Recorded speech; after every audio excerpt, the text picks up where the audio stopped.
Hi, I'm John. Welcome to Edgetone Studios. I thought I'd do another studio update. I did one back in April with the idea that I might do an update every couple months.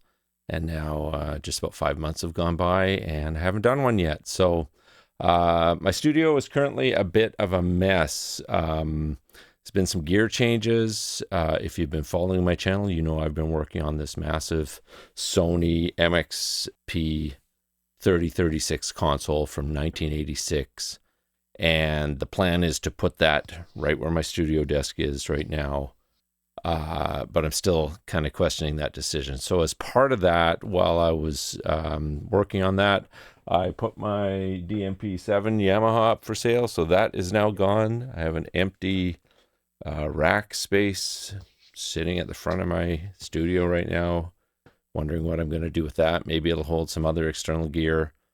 I've done a couple other purchases recently. I just picked up this Moog Matriarch back there, and that's to replace my Sub 37 or Subsequent 37 by Moog. I always wanted the Matriarch. I bought the Sub 37 because it was on sale, used for quite a bit less. I managed to get this one for less than I got the Sub 37 for, so now the Sub 37 is on the sale block. I'm also selling my Roland MC 500 that I bought on a whim. I've also put my Yamaha BB1024X bass up for sale as I'm trying to reduce my bass collection. I ended up selling my G&L Custom Shop L2500 bass. Oh, I love that bass. But the 5-string with the tight spacing, I'm finding it quite a bit more difficult with my tremors and movement issues with my Parkinson's to play the 5-string. I want to keep playing 4-string. I would love to get the same type of a bass as a 4-string kiloton instead with the single pickup. However, the custom shop order I would need to make now, because G&L no longer does blocks or binding as option order, you have to go custom shop, came out to $2,000 more than my original purchase from 3 years ago. In Canadian dollars, and that's just ridiculous. It's like almost double the price.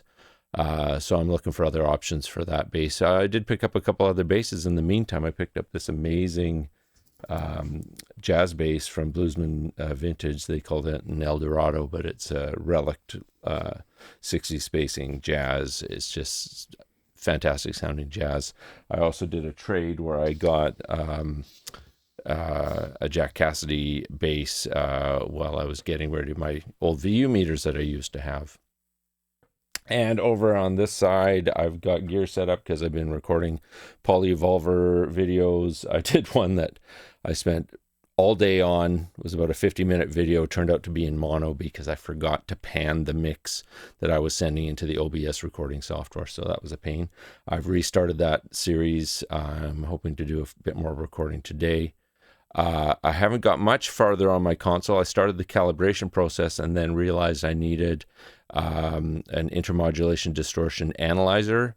Those tools are not cheap. I've been trying to track one down. The fellow who sold me the console, Greg, is going to be loaning or giving me a used one. I'm not quite sure. Either way, I'm borrowing one so that I can go through the initial setup.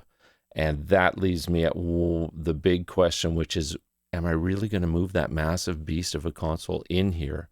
Now, in order to do that, I'm going to have to get through the front steps, up through the steps, probably have to remove the railing that's at the back there, turn a corner, the legs will have to be off for sure, and bring it through at an angle, and I think it'll make it. But then once that's in here, everything I have is on 1/4-inch runs coming out from the tracking room and the control room.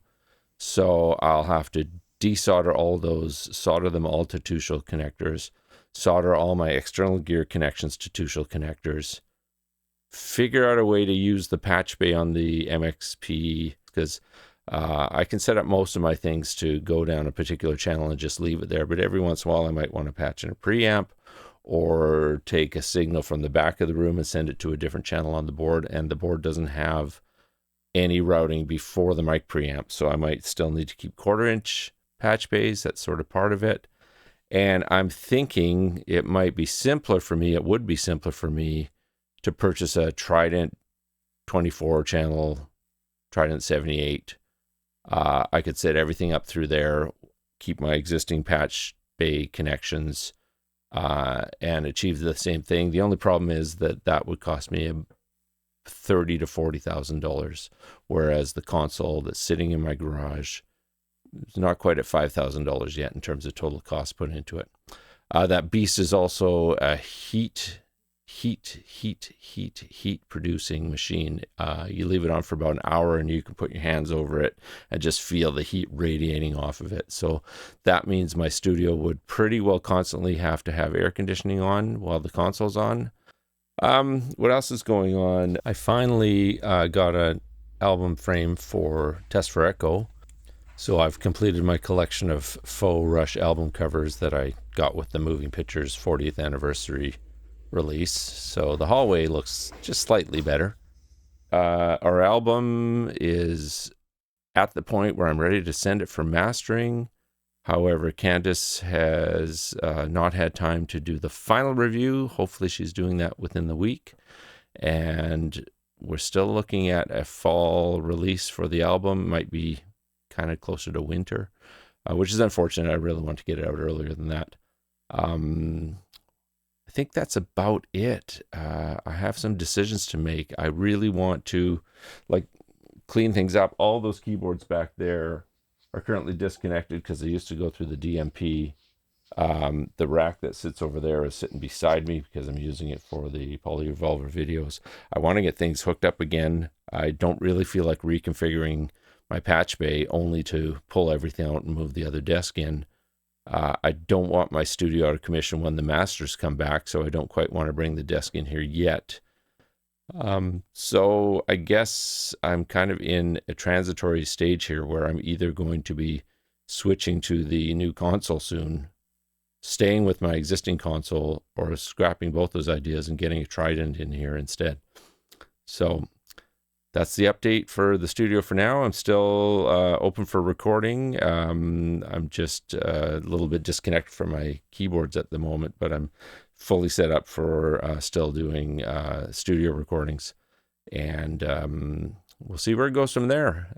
Hopefully the next update will be in a couple months, and we'll see where the console's sitting. Garage? Here? Someone else's place? Who knows? Thanks for watching. Talk to you later.